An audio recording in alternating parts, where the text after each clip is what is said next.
In the decades that followed the restoration of the English monarchy in 1660, the landscape of the northern counties underwent a gradual but decisive transformation.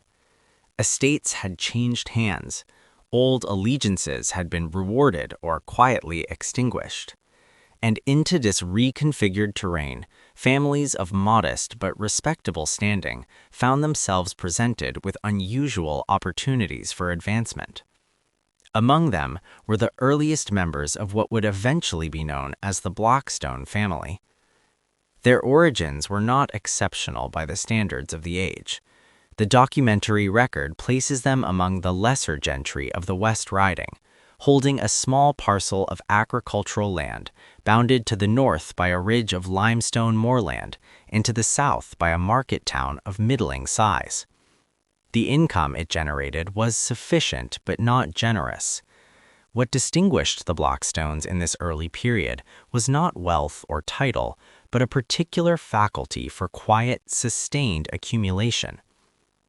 Through prudent marriage, careful legal management of their landholdings, and a restrained but consistent presence in the administrative life of their county, the family began, across the final decades of the 17th century, to extend both their acreage and their influence. It was during this period of consolidation that Blackstone Hall was first constructed. The house that rose on the eastern edge of the family's principal landholding in the 1720s was built in the local limestone that gave the family its name, a pale gray stone that took on a warm ochre tone in the late afternoon light. The facade was composed in the manner of the early English Baroque, with a central block of 7 bays and a door case framed by pilasters of correct but unshowy classical detail. It was the architecture of a family that understood its position precisely and had no wish to exceed it prematurely. The interior was similarly calibrated. The principal rooms were paneled in oak seasoned on the estate itself, and the library was fitted with shelves of sufficient depth to accommodate volumes of genuine scholarly weight, a detail that spoke not merely to the family's pretensions, but to their sincere investment in the life of the mind that a house of standing was expected to sustain. As the 18th century advanced, the Blackstones grew steadily into the role their estate had been designed to support. Eldest sons were educated at the Inns of Court.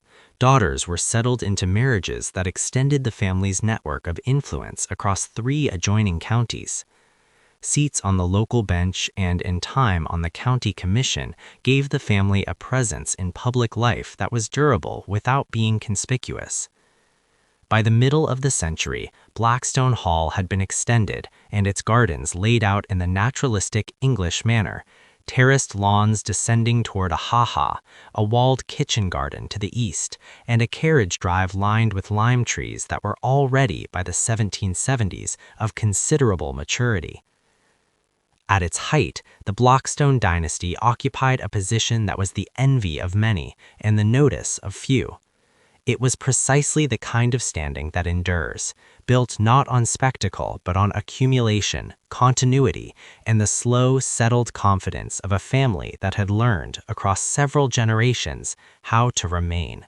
By the second decade of the 18th century, the Blackstone family had established the conditions necessary for a more deliberate kind of advancement. The land they held was productive, their local reputation was sound, and the administrative connections they had cultivated across the preceding generation had begun to yield returns that extended well beyond the immediate boundaries of their estate. What followed was not a sudden elevation, but a methodical widening of influence, conducted through instruments as mundane as marriage settlements, conveyancing agreements, and letters of introduction, that would, across the course of several decades, transform a family of county obscurity into one of genuine regional consequence. The mechanisms of this transformation were largely legal and documentary in nature. Surviving land registry records from the period between 1710 and 1760 trace the steady acquisition of adjacent parcels, a farmstead here, a stretch of common edge there, each transaction modest in isolation, but collectively significant. Parliamentary connections, cultivated through the family's consistent presence on the county commission and later through the careful placement of a younger son in the service of a sympathetic member for the borough, provided access to a tier of influence that land ownership alone could not purchase. Marriage, as it did for most families of equivalent standing, served as the primary instrument of lateral consolidation. The alliances contracted across this period were made with families of similar temperament, not the highest nobility, whose expectations could not be met, but the solid property gentry of the adjoining counties, whose estates and connections fitted neatly against the Blackstones' own. The physical fabric of Blackstone Hall expanded in direct proportion to the family's broadening ambitions. The original seven-bay structure of the 1720s was extended in the 1750s by the addition of two flanking wings, set slightly back from the main facade in the manner recommended by the architectural pattern books then circulating among the improving gentry. The east wing housed additional bedchambers and a formal dining room, whose proportions were calibrated precisely to accommodate the kind of company the family now expected to receive. The west wing was given over almost entirely to estate administration, a steward's office, a strong room for documents, and, at its far end, the expanded library that would come to be regarded as one of the most considered private collections in the northern counties. It was this library that spoke most directly to the family's understanding of their own position. The shelves that lined its walls from floor to ceiling held not merely volumes of law and estate management, though these were well represented, but works of natural philosophy, classical history, and political economy, the reading of men who considered themselves participants in the intellectual life of their age. The archive that accompanied it, housed in leather-bound boxes arranged by decade along the room's lower shelves, preserved correspondence, accounts, and legal instruments stretching back to the earliest years of the family's documented presence in the county. Together, the library and the archive constituted something beyond a collection. They were an argument, carefully assembled and quietly maintained, for the Blackstone family's permanent place in the order of things. By the opening decades of the 19th century, the conditions that had sustained the Blackstone family's ascent had begun, almost imperceptibly, to shift. The agricultural revenues upon which the estate depended had not collapsed, they had simply ceased to grow at the rate that the household's accumulated obligations required. The cost of maintaining Blackstone Hall in the manner appropriate to a family of its standing, the staff, the upkeep of the extended wings, the seasonal entertainments, the subscriptions and donations that public respectability demanded, had been manageable so long as the land performed. When it ceased to perform with the same reliability, the gap between income and expenditure did not announce itself dramatically. It opened slowly like a fault in old masonry, visible only to those who looked closely enough at the accounts. The probate records of this period tell a particular kind of story. The estate passed between generations in the early 1800s, encumbered by charges that earlier Blackstones had considered manageable, but which, compounded across decades, had acquired a weight that the incoming generation found difficult to absorb. Younger sons had been provided for through annuities drawn against the estate's income. Daughters' marriage portions, settled in more prosperous decades, continued to fall due regardless of what the harvest had yielded. The hall itself required constant expenditure simply to remain what it had always been. Its lead gutters, its limestone window surrounds, its slate roofing, all demanding periodic renewal at a cost that the estate's rental income was increasingly strained to meet. Into this quietly pressured circumstance came a generational division that surviving correspondence from the period renders with some clarity. Those within the family who had received a more formal education in law or commerce were inclined to view the estate's difficulties as administrative problems admitting of practical solutions. the rationalization of tenant arrangements, the enclosure of remaining common land, investment in the drainage improvements, then transforming agricultural yields across the northern counties. Those of a more traditional temperament resisted such interventions, not from ignorance of their necessity, but from a disposition that regarded the estate's inherited character as inseparable from its social function. To alter the terms on which the land was held, or to introduce the calculus of commercial return into relationships that had persisted across several generations of tenancy, was to change what Blackstone Hall meant, not merely what it produced. This tension was never resolved in the manner of a formal dispute. It expressed itself instead through delays, through decisions deferred until circumstances made them unavoidable, and through the gradual redistribution of family energy away from the estate and toward the professions and institutions of the wider world. By the 1830s, the family's presence in the county's public life had grown somewhat thinner. The letters exchanged between family members during these years carry a tone of careful management rather than confident expectation, measured, considered, and watchful of a future that had ceased to feel entirely assured. The tension that had settled quietly into the life of the estate was not the kind that announced itself through confrontation or open disagreement. It was, rather, the kind that accumulates through years of small withdrawals, decisions postponed, plans left in the margins of letters, conversations that ended in understanding without resolution. The house itself seemed to absorb it, as old houses do, into its plasterwork and its passages, and to the particular quality of silence that gathered in the upper rooms during the shorter days of winter. There was no formal rupture, no moment at which one account of the family's future was set against another and judged.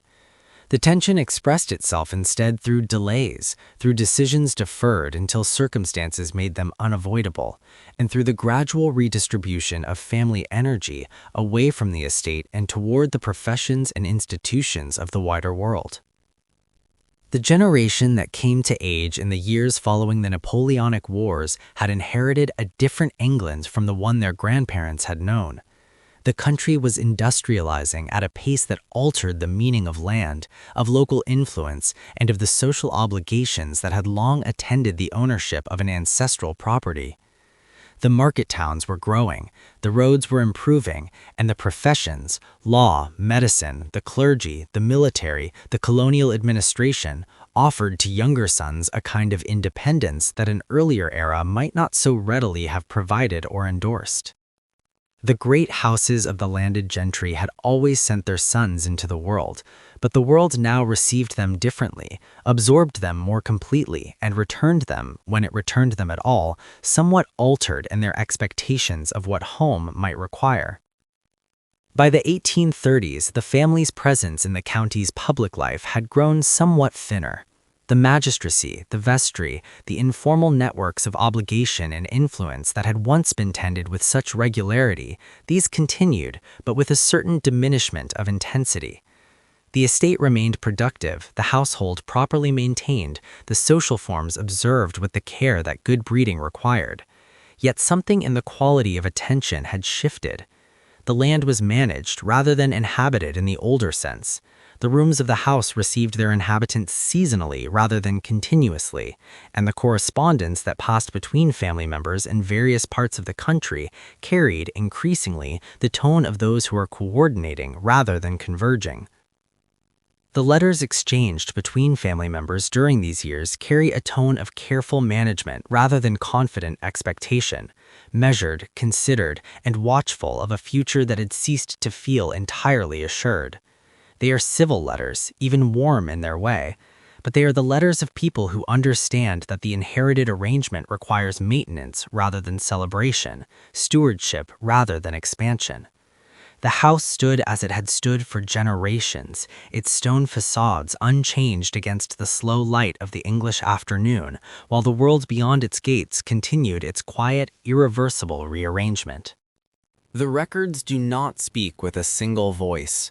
In the county repositories where the administrative history of a family such as the Blackstones might reasonably be expected to survive an orderly succession, in the bound volumes of quarter sessions proceedings, in the vestry minutes of the parish church, in the registers of title and conveyance maintained by local solicitors across several generations, there are intervals of conspicuous silence. These are not the ordinary silences of time, the gaps produced by fire or flood, or the simple indifference of those who inherit without preserving. They are, on examination, silences of a particular character, concentrated within specific decades, clustered around specific names, and consistent enough in their distribution to suggest that the archive, in certain of its dimensions, was managed rather than merely kept. The Victorian period was not without precedent in such arrangements.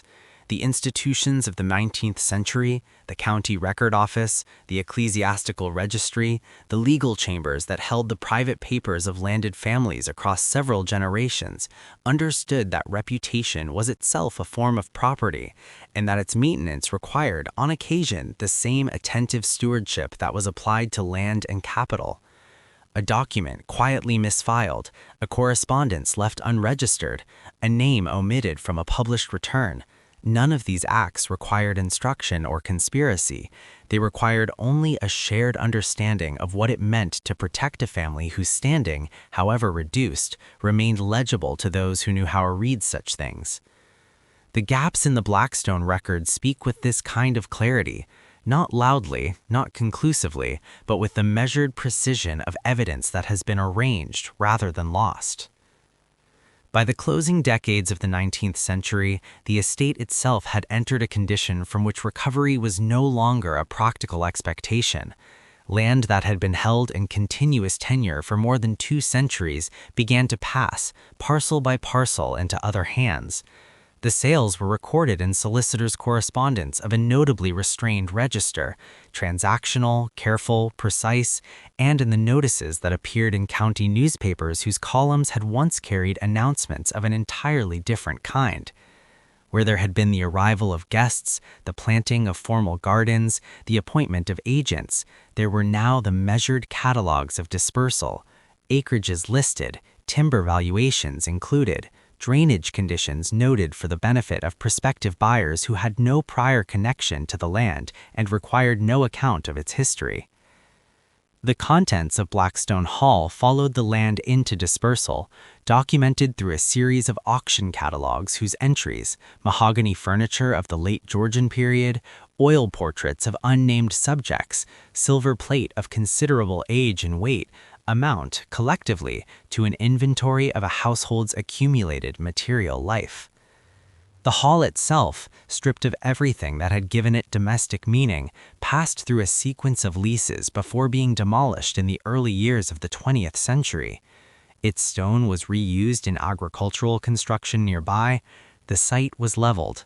What remained was the archive, partial and arranged as it was, and the silence that surrounded it. What the Blackstone family represented in the longer arc of British social history was not exceptional in its particulars, but was exceptional in the degree to which it has since ceased to be legible. The landed aristocracy of England declined across the 19th and early 20th centuries in patterns that have been extensively documented, in a scholarship of agricultural economics, in the parliamentary records of estate duty legislation, in the social histories that trace the movement of wealth away from land and toward the accumulated institutions of industrial and financial capital. The Blackstones were not alone in their dissolution.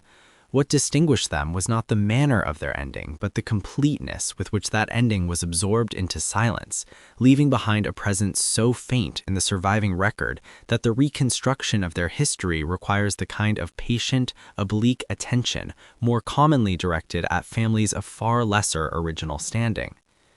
The traces that remain are of the kind that survive not because they were preserved with intention, but because they were too embedded in their surroundings to be easily removed. A memorial window in the parish church of the village that once fell within the estate's sphere of influence, its glass depicting a saint in the formal manner of the 1870s, the donor's inscription etched in small letters along the lower border, continues to emit the same diffused light it has emitted for a century and a half, its colors slightly altered by the slow chemical drift of Victorian glazing.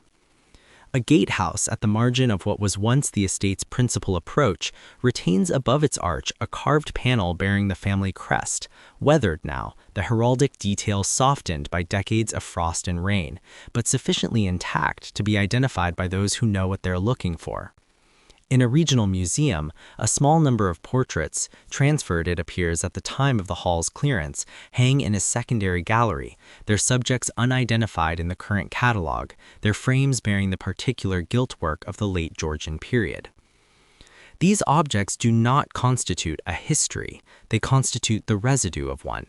The distinction matters because what the erasure of families such as the Blackstones removes from the historical record is not merely genealogical information or the details of property and inheritance, but something more difficult to recover: the texture of a particular social world, the networks of obligation and patronage and local authority that shaped the daily life of parishes and market towns and rural communities across England for several centuries. When the documentation of that world is managed into silence, whether by institutional discretion, by the indifference of later custodians, or by the simple passage of time acting upon materials that no one thought to protect, the silence that results is not neutral. It shapes what subsequent generations are able to understand about the society from which they descend. What may still be recovered from the archive and from the landscape and from the objects that outlasted the institutions that produced them is a question that remains properly open.